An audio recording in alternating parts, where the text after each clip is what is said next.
آپ اپنا حق جتاتے ہیں اللہ تعالیٰ کے اوپر، اس مان سے مانگتے ہیں. تو نہ جانے کتنے جہان ہیں، کتنی کائناتیں ہیں جس کا رب ہے. اور ہم نا کبھی بالکل تنہائی کے اندر بیٹھے کبھی اور صرف اسی کی اگر آپ تکرار کرتی چلی جائے نا، رب دن اور رات ایک دماغ میں الگ کھڑکی کھل جاتی ہے. اتنی سمجھ میں آ رہی ہے نا بات، بس اتنا ہی میں چلوں گی. وہاں پہ ہم کہتے ہیں چلو یہاں پہ جانے دو. ضروری ہے. ہر دور میں یہ کنفیوژن رہی ہے اور سب کے لیے ڈفرینٹ ہوتے ہیں. السلام علیکم ورحمۃ اللہ وبرکاتہ. رمضان المبارک کے آغاز کے ساتھ ہمیں بہت زیادہ خوشی ہے کہ ہم ایک بار پھر اس پوڈ کاسٹ قرآن فیڈ کے ذریعے آپ کے سامنے موجود ہیں. استقبال رمضان کے پروگرام میں آپ کا بہت اچھا رسپانس رہا. ہم نے آپ کے سارے کمنٹس پڑھے اور ہماری بڑی حوصلہ افزائی ہوئی ہے. آپ کا بہت شکریہ، بہت جزاک اللہ ہے. جہاں تک ہم سے ہو سکا ہم نے تمام کمنٹس کے جواب دیے ہیں اور ہم آئندہ بھی کوشش کریں گے. اور آپ کے کمنٹ سے ہمیں سیکھنے کا بھی موقع ملا. اب آپ ہمیں بتائیں گے کہ ہمیں کون سی صورتیں مل کے پڑھنی چاہیے، کیا چیز بہتر کرنی چاہیے، اور آپ ہمارے ساتھ کمنٹ باکس کے ذریعے رہیں گے. آج ہے پورے رمضان المبارک میں آپ ہمارے ساتھ رہیں گے. اور اس کے ساتھ ساتھ آپ نے اس پوڈ کاسٹ کو شیئر بھی کرنا ہے اور دوسروں تک بھی پہنچانا ہے. اور آج ہم جو سورت شروع کر رہے ہیں وہ پہلے سپارے کی پہلی سورت ہے. ہمیں دیکھنے والے سوچ رہے ہوں گے کہ آج ہم سورہ فاتحہ لے کر آئے ہیں. سب سے بنیادی سورت، بچپن سے یاد ہے سب کو، سب سے پہلی سورت قرآن حکیم کی. اور کس عمر میں آپ کو یاد ہو گئی تھی یہ سورت؟ بہت چھوٹی ہوتی ہے، عمر تو مجھے یاد نہیں ہے. یاد پہلے ہو جاتی ہے، سمجھ بعد میں آتی ہے، شاید شعور بھی بعد میں آتا ہے کہ کیا یاد کیا ہوا ہے نا. بچپن میں جب نماز سکھائی گئی ہوگی آپ سب کو بھی یاد کروا دی گئی ہوگی. بلکہ آپ ہمیں بتائیے کہ جب آپ نے سورہ فاتحہ یاد کی تھی تو آپ کی عمر اس وقت کیا تھی؟ اچھا، سورہ فاتحہ کا آغاز کرتے ہیں فتح، عربی میں کہتے ہیں کھولنے کو، آغاز کرنے کو، کسی اوپننگ کو کسی چیز کی نا. اور اللہ تعالیٰ نے سورہ فاتحہ قرآن کے شروع میں رکھوائی ہے. یہ قرآن کو کھولنے والی، آغاز کرنے والی سورت ہے. چھوٹی سی سورت، تھوڑی سی آیات، لیکن بڑے بڑے معنی اس کے اندر. ام القرآن کا کہلائی جاتی ہے اور سورۃ الشفا بھی کہتے ہیں اس کو. اور یہ فتح کرنے والی سورت ہے. آپ کو پتہ ہے کہ یہ زندگی کے ان تمام راستوں کو کھولنے والی بھی ہے جو کہ سیدھے راستے ہیں جو اللہ تعالیٰ تک جاتے ہیں، اور پھر ان کو فتح کرنے والی. صحیح کہہ رہی ہیں آپ. دونوں معنوں میں جو ہے سورہ فاتحہ ہے. سورہ فاتحہ کے بہت سارے نام ہیں. سورۃ الحمد کہا جاتا ہے اس کو، تعریف کرنے والی سورت. اس کو سورۃ الصلاح بھی کہا جاتا ہے، یعنی نماز میں پڑھی جانے والی سورت. سورہ شفا آپ نے بات کر دی. اساس القرآن، قرآن کی بنیاد، کیونکہ اس کے اندر جتنے ٹاپکس آ رہے ہیں نا وہ انسان کی زندگی کے اساس ہیں. اگر یہ چیزیں دل میں جگہ بنا لیں گی تو زندگی کی ایک تعمیر جو ہوگی وہ بہت ہی سالڈ اور بہت ہی اچھی ہوگی. اس صورت میں جو ہے وہ 1 رکوع اور 7 آیات ہیں. اور اس کے بارے میں نبی کریم صلی اللہ علیہ وسلم نے فرمایا کہ اس کی نماز نہیں جس نے سورہ فاتحہ نہ پڑھی. ہر نماز میں دہرائی جانے والی سورہ، اور الحمدللہ رب العالمین سے شروع ہونے والی سورہ، جو الحمدللہ ہم ہر کام کو کرنے سے پہلے بھی پڑھ رہے ہوتے ہیں اور ہر کام کی تکمیل پر بھی اس کلمے کو دہرا رہے ہوتے ہیں. یہ کلمہ یعنی سورہ فاتحہ ہم دن میں اتنی دفعہ اللہ تعالیٰ نے ہمیں ریپیٹ پہ لگا دیا ہے کہ ہم ایک دفعہ پڑھتے ہیں، 2-3 گھنٹے کا ٹائم ملتا ہے، پھر جانے نماز بچھاتے ہیں اور پھر ہر رکعت میں ریپیٹ کرتے ہیں بار بار. تو ان چند آیات میں ایسی کیا چیز ہے کہ اللہ تعالیٰ چاہتے ہیں کہ آپ کو تھوڑا سا بریک دیں، پھر آپ واپس آئیں اور پھر آپ یہ سورت پڑھیں. اور اگر آپ کاؤنٹ کریں، آپ لوگ کاؤنٹ کر کے ہمیں بتا دیں کہ ایک دن میں ہم سورہ فاتحہ نمازوں میں کتنی دفعہ پڑھتے ہوں گے اندازاً. اچھا، دعاؤں کو بھی شروع کرنے کے لیے تلقین کی جاتی ہے کہ سورہ فاتحہ سے اپنی دعا شروع کریں. آپ نے جو دعا مانگنی ہے سورہ فاتحہ سے اور درود شریف سے شروع کی. بالکل. اچھا، اس سورہ فاتحہ کے اندر جو ٹاپکس ہیں نا جس میں اللہ تعالیٰ نے سکھایا ہے کہ آپ نے اللہ سے مانگنا کیسے، اور اس مانگنے کی ترتیب بڑی اہم ہے. سب سے پہلے دعا مانگنے سے پہلے جو دعا کے آداب ہیں اس میں اللہ تعالیٰ کی تعریف سے شروع کرنا ہے نا، اللہ تعالیٰ کی حمد بیان کی جائے. اس کے بعد توضیح ہے، دعا ہے، یعنی آپ نے کیا دعا مانگنی ہے آپ کو یہ پتا ہو اور آپ وہ مانگیں. تیسرا ہے استحقاق دعا، صرف آپ سے مانگ رہے ہیں، یعنی جو آپ کا اور اللہ تعالیٰ کا تعلق ہے کہ آپ اللہ تعالیٰ سے کہتے ہیں کہ میں کسی اور در پہ نہیں جا رہا. آپ اپنا حق جتاتے ہیں اللہ تعالیٰ کے اوپر، اس مان سے مانگتے ہیں اور آخر میں اصل دعا رکھتے ہیں. پھر آپ کہتے ہیں کہ اچھا یہ دے دیجیے. بالکل، یہ سوال ہے اور اس کا جواب پورا قرآن حکیم. بالکل. تو یہ سورہ فاتحہ کی ترتیب ہے جس کو ہم شروع کر رہے ہیں پہلی آیت سے. الحمدللہ رب العالمین، تمام تعریفیں. حمد کا لفظ نہ صرف ایک تعریف کے ترجمے سے پورا نہیں ہوتا. حمد میں شکر بھی آ جاتا ہے، ثنا بیان کرنا بھی آ جاتا ہے، ریئلائزیشن بھی آ جاتی ہے، قبول کرنا بھی آ جاتا ہے. یہ سارے معنی اس کے اندر سے نکلتے ہیں کہ ہم اللہ کے اس کائنات کی ہر چیز جو اللہ کی تعریف کرتی ہے اس کو ہم ایک لفظ میں کنکلوڈ کرتے ہیں الحمدللہ. اللہ تعالیٰ کی تمام صفات بھی اس میں آ جاتی ہیں، اور اللہ تعالیٰ کی ان صفات پر ہمارا اطاعت سر خم کر دینا، یہ تمام معنی اس کے اندر پوشیدہ ہے.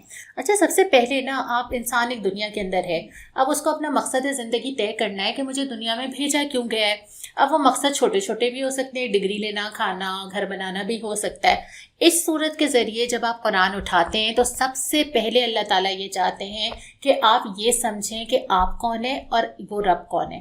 اگر یہ بات سمجھ میں آ جائے گی تو زندگی کا مقصد آپ بہتر طریقے سے اپنا طے کر سکیں گے اور چھوٹے چھوٹے مقاصد میں نہیں الجھیں گے.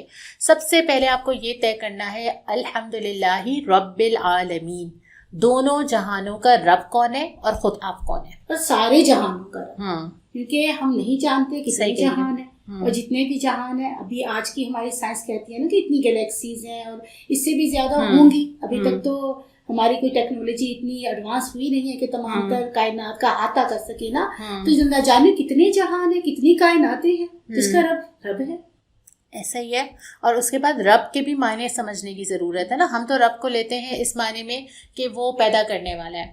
قرآن میں رب کے طرح طرح کے معنی آتے ہیں، اور اس میں سب سے اہم آتا ہے پالنے والا، ذمہ داری لینے والا، ہر چیز کے اسباب فراہم کرنے والا، بندگی کے لائق، اور بہت سارے معنوں میں جو ہے لفظ رب استعمال ہوا ہے. نگہبانی کرنے والا، نگرانی کرنے والا، قدم قدم پہ سنبھالنے والا، قدم قدم پہ عطا فرمانے والا، اور اپنے دامن رحمت میں لے کر رکھنے والا، پرورش کرنے والا، یعنی جو کبھی چھوڑے گا نہیں. اسی نے ذمہ لیا ہوا ہے کہ تم تک کھانا کیسے پہنچے گا، اس کے لیے کیا کیا چاہیے ہوگا، کائنات کو کیسے کام کرنا ہے. اسی نے ذمہ لیا ہوا ہے کہ سورج کی کتنی حرارت تمہاری زندگی کے لیے ضروری ہے، کتنی تمہیں بارش کی ضرورت ہے. وہ ساری چیزیں دیکھ رہا ہے، اور وہ ساری چیزیں کہیں نہ کہیں کائنات میں کام کر رہی ہیں تاکہ تم یہ زندگی بسر کر سکو. اس کے ساتھ ساتھ اسی نے ذمہ لیا ہوا ہے کہ وہ تمہیں ہدایت بھی پہنچائے نبیوں کے ذریعے، اس کتاب کے ذریعے. یہ وہ رب ہے جو کسی حال میں تمہیں تنہا نہیں چھوڑتا. کائنات کو سجانے والا، کائنات کو سنوارنے والا، تمہاری زندگی گزارنے کا ہر سبب مہیا کرنے والا وہ رب ہے. بالکل. اور مجھے یہ بھی یہاں پہ خیال آ رہا تھا، دیکھیں کتنی دعائیں ہم پڑھتے ہیں دن اور رات میں نا، کھانا کھانے کے بعد اور کھانا کھانے سے پہلے، سو کر اٹھنے کے بعد. بہت ساری دعاؤں کے شروع میں الحمدللہ الذی آتا ہے، تاکہ اپنے رب کے مقام اور مرتبے کا صحیح ادراک اور اعتراف کیا جائے. آپ اللہ تعالیٰ کو جتنا پہچانیں گے نا، اتنا زیادہ آپ کی عبادت اور اللہ سے تعلق قربت والا ہوتا چلا جائے گا. اتنا زیادہ آپ کو احساس ہوگا کہ جو ایسا رب ہے اس کے ساتھ مجھے کیا تعلق رکھنا چاہیے. اور ہم نا کبھی بالکل تنہائی کے اندر بیٹھے کبھی، اور صرف اسی کی اگر آپ تکرار کرتی چلی جائے نا، ربی یا ربی یا ربی، اور کچھ نہ کہیں اور کچھ نہ مانگے، صرف یہی کہتی چلی جائے، آپ یقین کریں آپ کی کیفیت جو ہوگی نا وہ بیان سے باہر.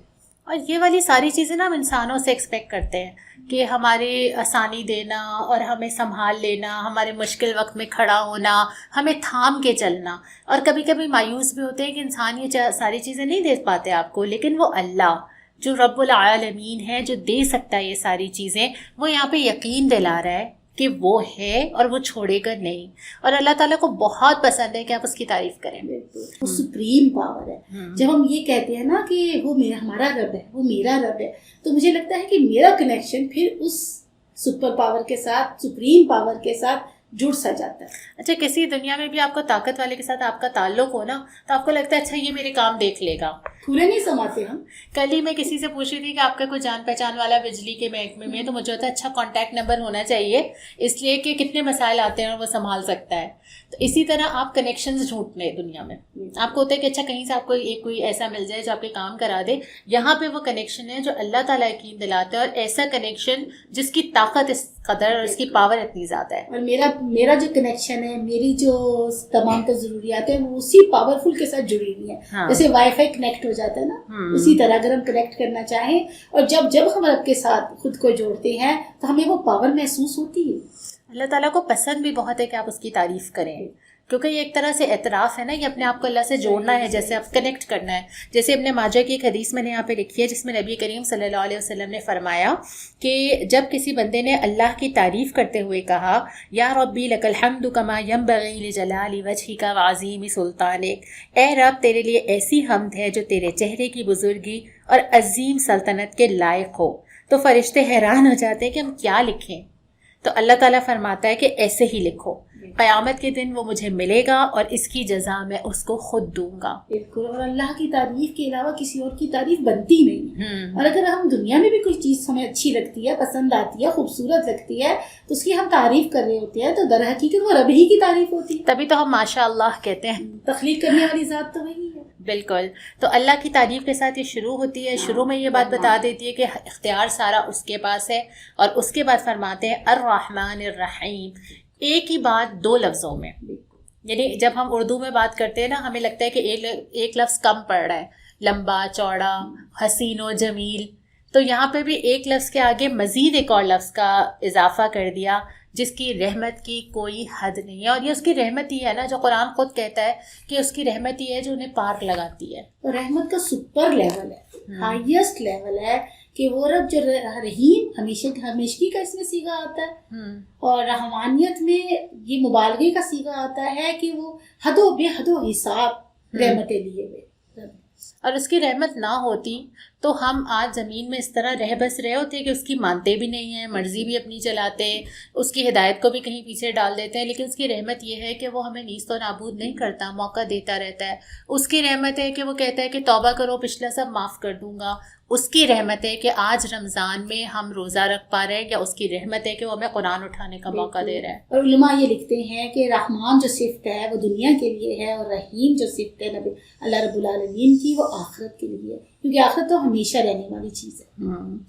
الحمدللہ پڑھانے کے بعد، اللہ تعالیٰ کی قدرت کا اقرار کروانے کے بعد، پھر فرمایا جا رہا ہے مالک یوم الدین. یعنی کہ اتنی طاقت اس کے پاس ہے، اتنی رحمت وہ معاملہ کر رہا ہے کہ تمہیں چھوٹ دے رہا ہے، ہدایت بھی دے رہا ہے، چھوٹ بھی دے رہا ہے. لیکن یہ نہ بھولو کہ ایک دن تمہیں اس کے سامنے آنا ہے جو اس دن کا مالک ہے جس دن تمام چیزوں کا بدلہ دیا جائے گا. بالکل. اسی لیے بار بار پڑھائی جا رہی ہے کہ یہ نہ بھولو کہ تمہارا انجام کہاں ہے، تمہیں پلٹ کے کس کی جانب جانا ہے، اور کل کو کھڑے کس کے سامنے ہونا ہے. اور جب سارے نامہ اعمال کھولے جائیں گے اور اللہ تعالیٰ کے سامنے آؤ گے، اس دن اللہ تعالیٰ جو ہے یہ بات ساری بتا دے گا. اور مالک یوم الدین رحمان الرحیم کے بعد آیا ہے نا، یعنی اللہ کی رحمت اتنا بھی بے خوف نہ کر دے کہ تم یہ بھول جاؤ کہ تمہیں نامہ اعمال کا حساب نہیں دینا. یہ بھی ایک طرح کا دوسرے انتہا پر ہے رویہ کہ آپ یہ رکھتے ہیں کہ اچھا اللہ تعالیٰ تو رحمت کا معاملہ کرنے والا ہے، تو ہمیں وہ جواب دے کے احساس ہی کہیں دور چلا جاتا ہے. تو اللہ تعالیٰ جہاں رحمان ہے وہیں اللہ تعالیٰ قہار بھی ہے. تو یہ یاد رکھو کہ تمام رحمت اپنی جگہ، لیکن جواب دہی تو تمہیں اللہ کے سامنے جا کے کرنی ہے. زندگیوں کا حساب تو دینا ہے. زندگی میں تم جو عمل کرتے جاؤ گے وہ یہ سوچ کر کرتے رہو کہ تمہیں ایک دن اس کا جواب دینا ہے، اس کی جسٹیفیکیشن رب کے سامنے پیش کرنی ہے کہ اگر میں نے فلاں عمل کیا تھا تو اس کا کیا اللہ تعالیٰ تھا ریزن تھا، میں نے کیوں کیا. اور یہ ایک چیز اگر یاد رہے نا، جیسے آج کل، اب آج تو پہلا ہی روزہ تھا، لیکن ہوتا کیا ہے کہ آپ کو ذہن میں ہوتا ہے کہ اچھا روزہ ٹوٹ نہ جائے اور اللہ تعالیٰ دیکھ رہا ہے، اور آپ دن اور رات ایک دماغ میں الگ کھڑکی کھل جاتی ہے. اب آپ کو کوئی بھی چیز اٹھاتے ہوئے نا ہر وقت یہ یاد ہوتا ہے کہ میرا روزہ ہے. تو یہ والی کیفیت کے روزے جزا میں آپ نے جواب دہی کرنی ہے. اگر دماغ پہ طاری رہے گی نا، ہر قدم اٹھے گا تو آپ پوچھیں گے اپنے آپ سے کہ یہ اٹھنا چاہیے کہ نہیں. اور ہر چیز سوچتے ہوئے دماغ میں اور ہر چیز دیکھتے ہوئے بار بار اپنے آپ سے سوال ہوگا کہ اس کی جواب دہی میں کر سکوں گی یا نہیں کر سکوں گی. بالکل. اسی کے ساتھ ہم بقیہ 11 مہینے بھی اپنے گزارنے والے ہوں. ٹریننگ تو اسی کی ہے نا پورا رمضان. اور پھر اس کے بعد جو الحمدللہ کہنے کا لازمی نتیجہ ہے، جس اللہ کے بارے میں آپ یہ بات کرتے ہیں کہ اچھا وہ تمام جہانوں کا رب ہے، یہ کیسے ہو سکتا ہے کہ آپ پھر کسی اور کی مانیں؟ یہ کیسے ہو سکتا ہے کہ آپ کسی اور سے مانگیں؟ اس لیے یہاں پہ ہمارے منہ سے کہلوایا جاتا ہے. اور مجھے اس کا اسلوب اتنا پیارا لگتا ہے کہ یہ نہیں کہا کہ ہدایت دیتی ہو، بلکہ ہم ہی کھڑے ہو کے کہتے ہیں، ہم سے ہی کہا جاتا ہے تم بولو ایاک نعبد و ایاک نستعین، صرف تیری عبادت کرتے ہیں اور صرف تجھ سے مدد مانگتے ہیں، اور صرف تیرے ہی غلام ہیں. جو عبد ہے وہ غلامی کس میں آتا ہے. اچھا ویسے ہم اب جب سنتے ہیں نا، میں اگر کسی سے پوچھوں کہ عبادت کیا ہوتی ہے تو وہ سب سے پہلے بتائے گا نماز، روزہ، حج، زکوٰۃ. بالکل. اور یہ جو اس کے اندر معنی اور مفہوم چھپا ہوا ہے نا عبد کے اندر، غلامی کا، اگر ہم غلامی پہ تھوڑا سا بھی غور کر لینا، مجھے لگتا ہے بندے کو اپنی حیثیت اور رب کی حقیقت بڑی وضاحت کے ساتھ سمجھ میں آنی شروع ہو جاتی ہے. اس میں یہ ہوتا ہے نا کہ سب سے پہلے تو آپ اپنے آپ کو سرنڈر کرتے ہیں, اپنی رائے کو اٹھا کے سائڈ پہ رکھ دیتے ہیں, پھر آپ پوچھتے ہیں بتائیے ہمیں کیا کرنا ہے نا, ہمیں بتائیں کام کیا ہے. اللہ تعالیٰ بھی یہ چاہتا ہے کہ وہ تمہیں سب کچھ دے رہا ہے, اب تم اپنے آپ کو اس دائرے کے اندر جو اللہ کی بتائی ہوئی حدود ہے ان کے اندر رکھتے ہوئے اللہ سے پوچھو کہ مجھے کیا کرنا چاہیے. غلام کی اپنی سوچ نہیں ہوتی, ذرا غور کریں تو یہ سمجھ میں باتیں آ رہی ہیں نا کہ غلام کی اپنی کوئی مرضی نہیں ہوتی, اس کی اپنی سوچ نہیں ہوتی, اس کے اپنے گولز نہیں ہوتے, صرف اور صرف جو اللہ تعالیٰ نے اس کے لیے طریقے بنا رکھے ہیں, جو قوانین بنا رکھے ہیں, جو اللہ رب العالمین نے احکامات دے رکھے ہیں, اسی کے مطابق زندگی گزارنے کا نام غلامی ہے. اور یہ نہیں ہوتا کہ آپ کیا, کیوں, کیسے, پہلے مجھے سمجھ میں آئے, مطلب پھر آپ اپنے آپ کو تو ایک طرف کر دیتے ہیں, پھر تو آپ صرف آرڈرز لیتے ہیں. اور یہ نہیں کہتے ہم کہ اتنی سمجھ میں آ رہی ہے نا بات, بس اتنا ہی میں چلوں گی, اتنی غلامی کروں گی اور باقی میں اپنی مرضی کروں گی. نہیں, یہ کمپلیٹ سرنڈر. ادخلوا فی السلم کافہ, داخل ہو جاؤ اسلام میں مکمل طور پر. یہ خود ہی قرآن ہمیں بتاتا ہے کہ یہ شکل ہونی چاہیے. اور یہاں پہ ایاکا کا لفظ بھی بہت امپورٹنٹ ہے سمینا. ایاکا, صرف تیری. ایک تو ہوتا ہے کہ اس کی بھی مان لی, اس کی بھی مان لی, اپنی بھی مان لی, اللہ کی بھی مان لی. ہاں, ایک سائڈ پہ وہ بھی ہے, مطلب 11 مہینے میں نے کچھ جو چاہا کر لیا, ایک مہینہ میں نے یہ بھی کیا. میں ایک نا یوٹیوب ویڈیو میں دیکھ رہی تھی, ایک ڈیزائنر کا انٹرویو دیکھ رہی تھی. انہوں نے کہا کہ ہمارے پاس جو آرڈرز آتے ہیں نا, اس میں رمضان آرڈرز اور عید آرڈرز اور افطار آرڈرز کی ڈفرینٹ کیٹیگریز ہوتی ہیں. تو کسی نے ان سے پوچھا کہ کیسے فرق ہوتا ہے. انہوں نے کہا کہ رمضان آرڈرز کی فل سلیوز ہوتی ہیں, لیکن عید آرڈرز کی جو ہیں وہ سلیو لیس ہوتے ہیں یا اس طرح کی. تو میں سنتے ہوئے اتنی حیران ہو رہی تھی کہ وہ جو آپ کو معلوم ہے کہ آپ کو کیا کرنا ہے, ہمیں پتہ ہے کہ بولنا کیسے ہے, ہمیں پتہ ہے کہ ڈریس کوڈ کیا ہونا چاہیے, ہمیں پتہ ہے کہ معاملات کیسے ہمیں گزارنے چاہیے, لیکن اس کے باوجود ہم نے اس کو ایک کونے اور ایک گوشے تک کر دیا ہے کہ رمضان میں اللہ تعالیٰ آپ کی بھی مان لیں گے, رمضان گزر جائے گا تو پھر کبھی اپنی پسند بھی کر لیں گے. مسلمانوں کا عام رویہ بھی یہی ہے کہ رمضان میں ہم مسلمان ہیں اور بقیہ 11 مہینے میں ہم اپنے نفس کے غلام ہیں. یا پھر 11 مہینوں میں ہم کچھ کر رہے ہیں تو اگر ہمارا کوئی خاص ایونٹ آ رہا ہے, شادیاں آ رہی ہیں, گیدرنگز آ رہی ہیں, تو وہاں پہ ہم کہتے ہیں چلو یہاں پہ جانے دو. بس آمنا بہت زیادہ خیال رکھنے کی ضرورت ہے. یہ کوتاہیاں تو سب سے ہو ہی جاتی ہیں, لیکن مجھے لگتا ہے کہ بہت زیادہ اگر تھوڑا سا ہم اپنے رب کی جانب اپنا رجوع رکھیں, توجہ رکھیں, تو مجھے لگتا ہے کہ پھر ہمیں فائدہ دیں گے. اور یہ چیز ہم دوسروں کی جج نہ کریں, ہم اپنی کریں. صرف ہم اس وقت یہ بات نہیں کریں کہ لوگ کیا کرتے ہیں, آپ کیا کرتی ہیں, بلکہ یہ کہ ہم کیا شامل ہیں. بالکل. ایاکا, صرف تیری نعبد عبادت, اور اس کے بعد مانگنے کے لیے بھی ایاکا نستعین, صرف تیرے سامنے ہاتھ پھیلاتے ہیں. اچھا, یہ بھی ہوتا ہے کہ اللہ تعالیٰ اسباب بناتا ہے, لوگوں کو علاج کرواتے ہیں, سبب بنتا ہے, بہت سارے کاموں کے بنتے, لیکن مانگنا صرف اور صرف اللہ رب العالمین. یعنی کہ اللہ تعالیٰ ہاتھ تو استعمال کرتے ہیں کہ دینے کے لیے بھی, ہمیں بہت سارے لوگ دے رہے ہوتے ہیں, علاج بھی ڈاکٹرز کر رہے ہوتے ہیں, لیکن در حقیقت مرضی کس کی شامل ہوتی ہے؟ اللہ تعالیٰ نے لکھا ہوا جو تقدیر بھی ہوتا ہے وہ ہوتا ہے, تو وہ اللہ رب العالمین کی ذات مبارکہ ہے, جو عطا بھی فرمانے والی ہے, جو روکنے والی بھی ہے, اور جو معاف بھی کرنے والی ہے, مغفرت بھی کرنے والی ہے. اور یہ عقیدہ بھی جب ہی مضبوط ہوتا ہے جب آپ کو اللہ تعالیٰ کی وحدانیت پر اور اللہ تعالیٰ کے اختیار پر جتنا زیادہ آپ کا یہ عقیدہ مضبوط ہوگا, اتنا زیادہ یہ خود بخود اس کے ساتھ آئے گا, عبادت کا اور استعانت کا.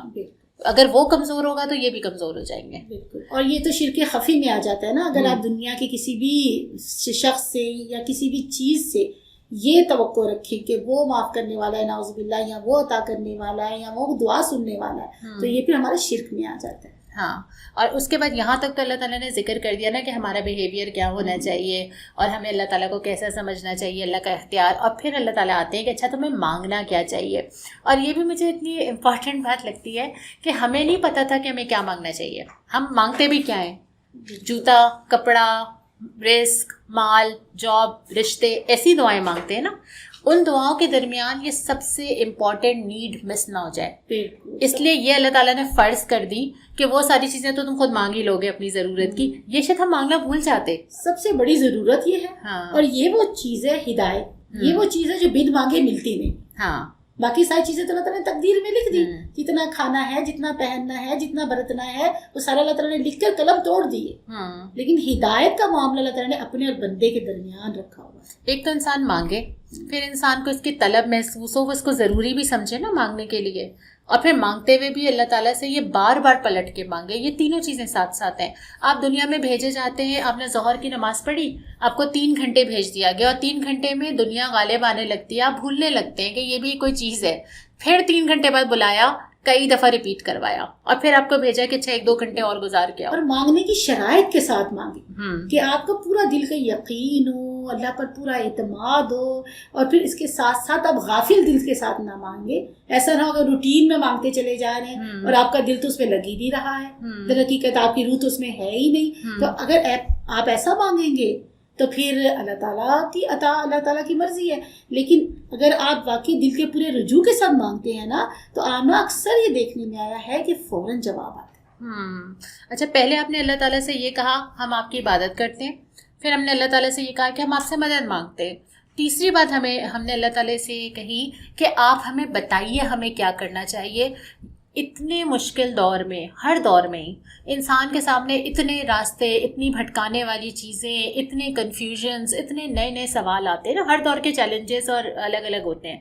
اس کے درمیان ہم نہیں پہچان سکتے حق کیا ہے باطل کیا ہے. کبھی کبھی ہم باطل کو حق سمجھ رہے ہوتے ہیں, اور کبھی کبھی ہم حق کو پہچان نہیں رہے ہوتے.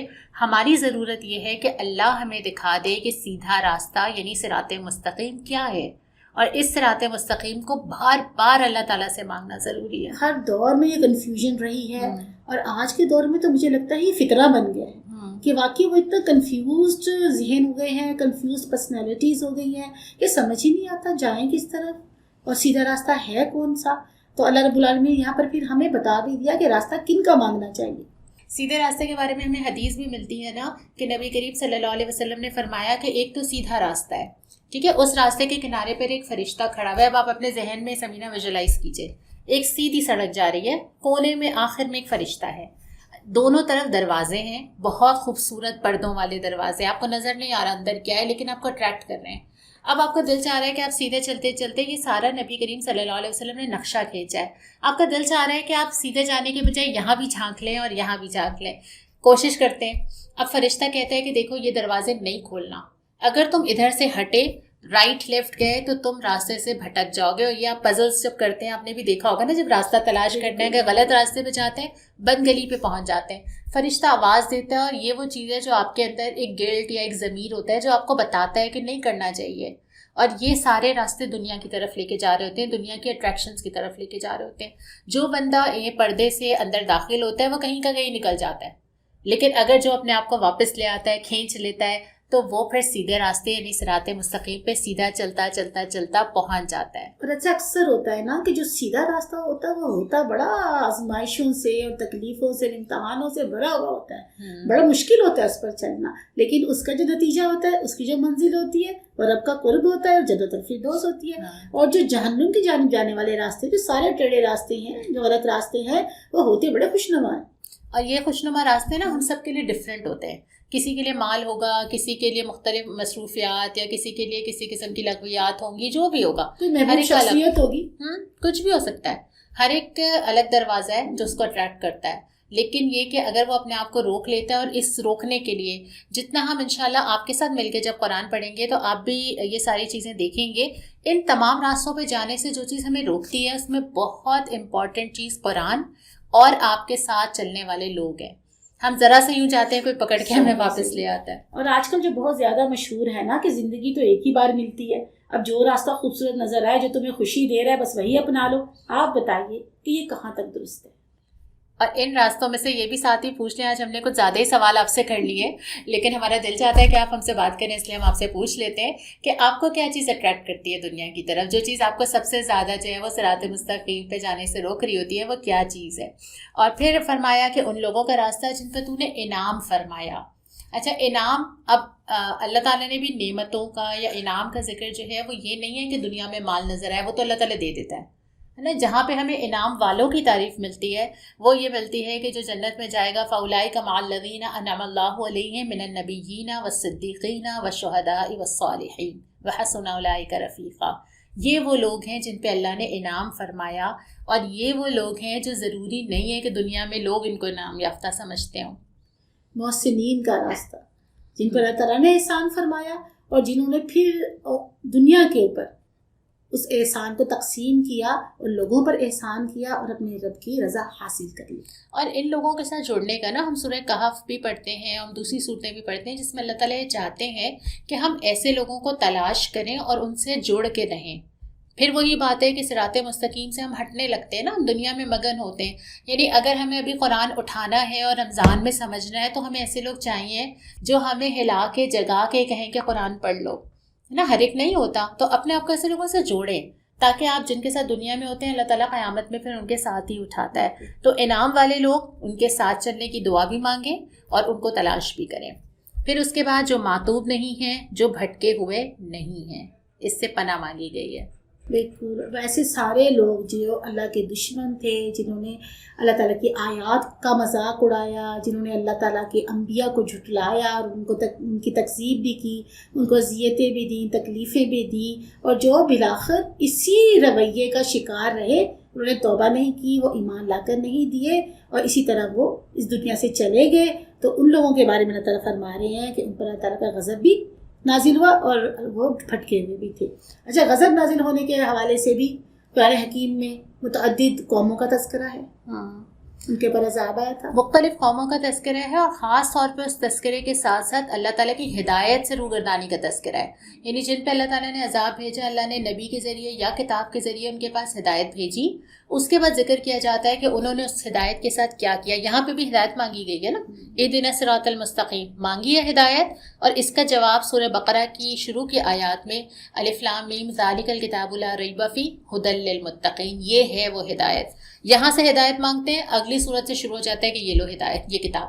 جن لوگوں نے بھی ہدایت کو ٹھکرایا، چاہے ان کے پاس اللہ کے نبی بھیجے گئے ہوں علیہم السلام یا ان کے پاس کتاب بھیجی گئی ہو، ان دونوں کے ساتھ اگر انہوں نے ٹھیک رویہ نہیں رکھا تو اس کا نتیجہ یہ ہوتا ہے کہ وہ مغضوب علیہم یا ضالین میں شامل ہو جاتے ہیں. اور ضالین ہمیں زیادہ نظر آ رہے ہوتے ہیں. مغضوب علیہم تو یہ ہے کہ اللہ تعالیٰ نے ان قوموں پر عذاب نازل کیا اور وہ دنیا سے مٹا ہی دی گئی. اور آج بھی ہم دیکھتے ہیں کہ طرح طرح سے اللہ تعالیٰ کا عذاب مختلف خطوں کے اوپر، مختلف جگہوں پر، مختلف قوموں کے اوپر کسی نہ کسی صورت میں، کہیں ارتھکویک آ گیا، کہیں سونامی آ گیا، تو یہ اللہ تعالیٰ کے عذاب کی چھوٹی صورتیں ہیں، آج بھی نظر آتا ہے. لیکن جو ضالین ہیں، مجھے لگتا ہے کہ یہ اب ذرا زیادہ پائے جاتے ہیں. بس دو راستے ہیں، ایک ان کا راستہ ہے جنہوں نے ہدایت مانگی ہے اور پھر وہ انعام والوں میں شامل ہوتے ہیں، اور دوسرا راستہ ان کا ہے جو معتوب یا بھٹکے ہوئے یا ضالین میں شامل ہو جاتے ہیں کیونکہ وہ ہدایت سے استفادہ نہیں کرتے. اور دونوں کے حوالے سے اللہ تعالیٰ نے اتنی تفصیل کے ساتھ قرآن حکیم میں تذکرہ فرما دیا، اللہ تعالیٰ نے وہ ٹپس بتا دیے، اللہ تعالیٰ نے ڈوز اینڈ ڈونٹس بتا دیے کہ ان سے بچنے کے لیے، ان راستوں سے بچنے کے لیے جس کی دعا مانگ رہے ہو تو پھر یہ کرو اور یہ نہ کرو. اور ان ڈوز اینڈ ڈونٹس کو ہم پڑھیں گے ابھی آنے والے دنوں میں آپ کے ساتھ مل کر. اور میں ایک بس یہاں پہ حدیث ضرور رکھنا چاہتی ہوں. سورہ فاتحہ جب ہم نے مکمل کی ہے، مسلم کی بہت پیاری حدیث ہے سورہ فاتحہ ہی کے حوالے سے، جس میں اللہ تعالیٰ فرماتے ہیں کہ میں نے نماز کو اپنے اور اپنے بندے کے درمیان پورا تقسیم کر دیا ہے، نصف اپنے لیے رکھا ہے اور نصف اپنے بندے کے لیے. جب وہ کہتا ہے الحمدللہ رب العالمین، اللہ تعالیٰ فرماتا ہے میرے بندے نے میری تعریف کی. جب وہ کہتا ہے الرحمن الرحیم، اللہ تعالیٰ فرماتا ہے میرے بندے نے میری ثنا کی. جب وہ کہتا ہے مالک یوم الدین، تو اللہ تعالیٰ فرماتا ہے کہ میرے بندے نے میری بڑائی بیان کی. جب وہ کہتا ہے ایاک نعبد و ایاک نستعین، اللہ تعالیٰ فرماتا ہے کہ یہ میرے اور میرے بندے کے درمیان مشترک ہے. اور اس کے بعد جب وہ کہتا ہے، پہلے اللہ تعالیٰ یہ بھی فرماتے ہیں کہ میرے بندے کے لیے وہ ہے جو اس نے مانگا، اور جب وہ کہتا ہے اہدنا الصراط المستقیم سے لے کر آخر تک، تو اللہ تعالیٰ فرماتے ہیں یہ میرے بندے کے لیے ہے اور اس کے لیے وہ کچھ ہے جو اس نے مانگا، عطا فرما دیا گیا جو مانگا. یہ وہ صورت جو براہ راست، مجھے آپ کا وہ جملہ یاد رہ گیا ہے کہ جس طرح وائی فائی کنیکٹ ہوتا ہے، یہ وہ صورت ہے جو اللہ اور مجھے کنیکٹ کرتی ہے. کبھی میں اللہ سے بات کرتی ہوں، پھر میں مانگتی ہوں، پھر وہ مجھے دیتا ہے. تو اس صورت کو آج بھی میں جب اب نماز میں پڑھوں گی تو شاید میں مختلف طرح سوچوں گی اس کے بارے میں. بس تو پھر اس صورت کے ذریعے اللہ تعالیٰ سے بار بار مانگیں، پلٹ کے مانگیں، ایک دوسرے کے لیے بھی مانگیں، اور یہ بھی آج اللہ تعالیٰ سے دعا مانگیں کہ اس قرآن کے ذریعے جس رمضان میں ہم سب نے مل کر اٹھایا اور پڑھنے کا تہیہ کیا ہے، اللہ تعالیٰ ہمیں اس سے بھی ہدایت لینے والا بنا دے، صراط مستقیم کی طرف ہم سب کو مل کے چلنے والا بنا دے. اس پوڈ کاسٹ کو آج ہم یہی اختتام کرتے ہیں، اور اگلے پوڈ کاسٹ میں ایک نئی صورت کے ساتھ ہم پھر دوبارہ آپ کے سامنے موجود ہوں گے. جزاکم اللہ خیرن کثیرن کثیرا. السلام علیکم ورحمۃ اللہ.